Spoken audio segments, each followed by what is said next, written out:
ezala ba architecte ba Tony, donc tout est possible.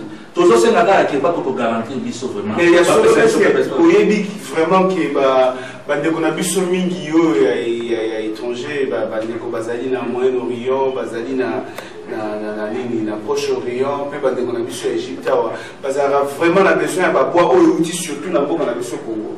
Tala babois wana musala salaka.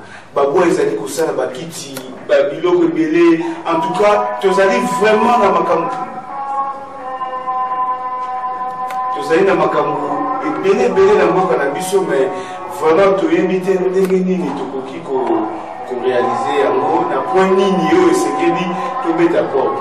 Vraiment ndeko Gisner, Congo ezali riche kaka potentiellement to richesse yango esengeli vraiment bandeko ba port ya bandeko oyo bazali libanda nde baya kovaloriser richesse. Non, on Congo et l'autre toujours c'est il faut tout le stade mingi ya exportation. Il faut tout le monde na stade yo biso moko to ko bana ko transformer biloko. Na kati na Congo pe to tiniki amona mboka na libanda. Il faut tout le monde ba usine, tala ko ba kuifra na biso. Tala ko ba kuifra na biso. Voilà, donc senga na bandeko na biso ya régie batela biso lisusu bandeko oyo tolobaki ete bazali ko héberger groupe Selezongo ezali moko ya bayembi balanga nzembo basala bakelami awa na kati ya mboka oyo ya Égypte tolanda mwa extrait moko ya groupe Selezongo bon na sima tomeka kozonga na bato.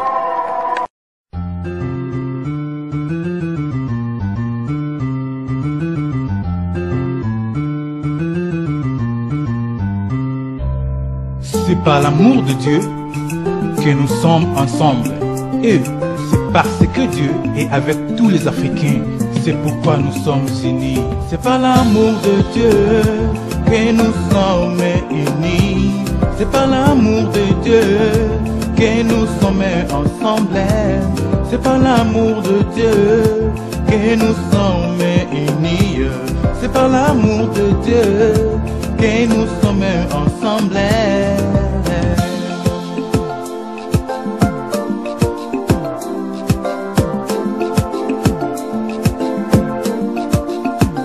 C'est par l'amour de Dieu que nous sommes unis. C'est par l'amour de Dieu que nous sommes ensemble. C'est par l'amour de Dieu que nous sommes unis. C'est par l'amour de Dieu que nous sommes ensemble. Si nous sommes ensemble, c'est par l'amour de Dieu. Manifestons l'amour sans hypocrisie. Si nous sommes ensemble, c'est par l'amour de Dieu. Manifestons l'amour sans hypocrisie. La sagesse est une source de vie pour celui qui la possède. Et celui qui est sage de sa foi manifeste la sagesse par sa bouche. Si nous sommes ensemble, c'est par l'amour de Dieu. Voilà, merci la bandeko ya régie pour cette très bonne musique du groupe Selezongo. Nous retournons sur notre plateau de l'émission du Solo Akati avec nos deux invités. Nous rappelons qu'aujourd'hui nous avons M. Francis Amundala à ma droite et M. Justin Louquet, l'habitué de l'émission du Solo Akati à ma gauche. Nous parlions sur ce qui est de l'investissement au Congo, le développement du pays par rapport à d'autres cieux. Nous avions suivi un documentaire qui a été réalisé par le groupe de l'organe de Solo Akati. Disons, Tozogi sur la plateau, Nandeko Nabiso, Gisner Louquet, où il y a la parole. Ndeko Gisner, où ça qui addition à Makambo Italie, importation, exportation. Bon, il fallait mingi to koka kotonga ba usine ya transformation. Pour koka limiter ba importation, pour les locaux on a banda toujours dépendre na ba importation mingi. O tozana ba tout tozana nyonso. Tozo loka même en akati na Égypte. Biloko beleza ali transformer awa. Na boye bisa tomate. Na janvier tina décembre tomate za la rouge.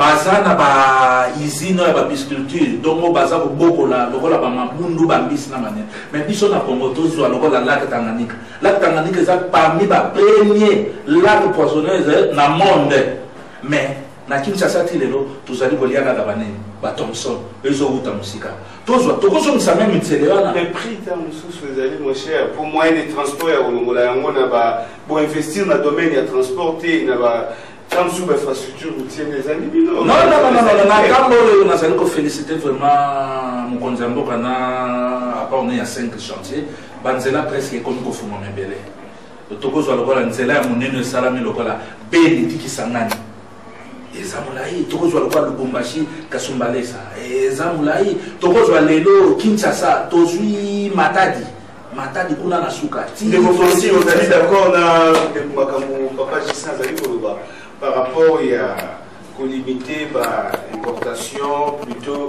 dans un système capitaliste où tout les cas qu'on développer plus bon cannabis pour tout limiter vraiment l'importation.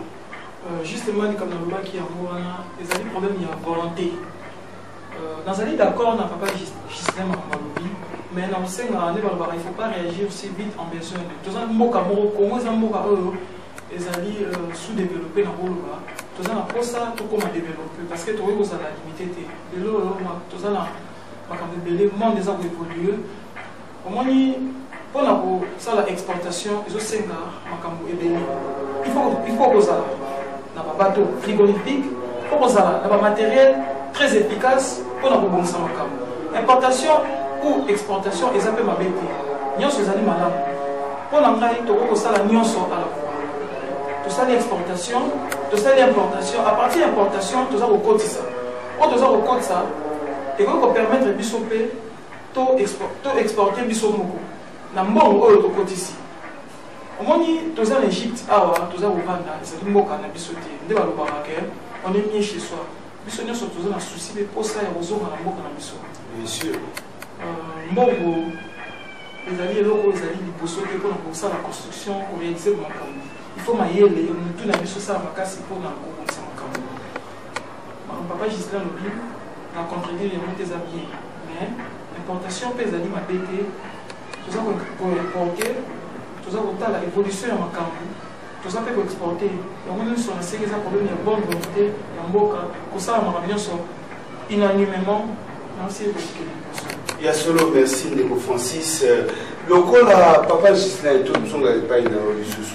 Na moni mingi bozali kosala appui na bino kaka bozali s'appuyer kaka na makambo etali ba investisseur et bon bino moko na kati ya ba congolais nyonso tolobi oyo kaka ya Egypte te ba congolais ya France ba congolais nyonso ya diaspora bokoki kosala effort te parce que tolobi awa ke bandeko na biso ya Egypte bazeli te nzambe ya bazeli te l'état sala bango moko basali Ndeko Gislain yebisa biso na makasi na bino moko to nanu bokoki te bosangani ata groupe ya 50 100 bokei botongi mboka.